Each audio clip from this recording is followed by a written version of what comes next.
Okay, so the CPI numbers came out and they were 1/10 cooler than expected. So, did the market react the same but opposite way as when they came back 1/10 hotter than expected? Hey, so welcome to this week's Mortgage Minutes with Mitch. I am Mitch Jenkins, Senior Loan Officer with Your Home Financial. So, biggest headline this week was the Consumer Price Index showing that inflation came in 1/10 cooler than expected. Great news.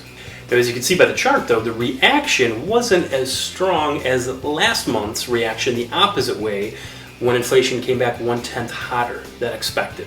Now, you might think, well, the Producer Price Index last month came back a little bit hotter, and there were some other things working, but as the Bureau of Labor Statistics loves to do with their employment numbers, now they're starting to revise their other numbers downward as well. So last month, the Producer Price Index came back hotter than expected.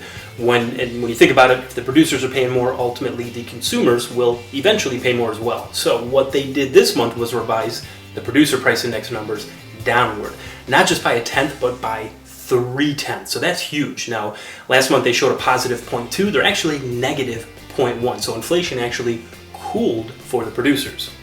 Now, we didn't get the reaction we had last month, though, because revisions aren't received as strongly as the initial reporting. So, like we've seen with the employment numbers for the better part of the last year and a half, they come in extremely high, market reacts, but then next month they revise it lower, and it just kind of swept under the rug. No one pays as close attention to that. Another thing the Bureau of Labor Statistics is revising is the retail numbers. So last month was flat. April was nothing plus or minus, but they revised March downward by 0.1%. So again, last month when we had this overreaction, it was partly because retail numbers were hot, the job numbers were hot, the inflation numbers were hot, so we saw this massive price increase. So now that we know that, hey, some of that was inflated, it wasn't actually that hot, we're not seeing the same equal and opposite reaction. Don't get me wrong, it is a positive, and we are better priced today than we were a week ago.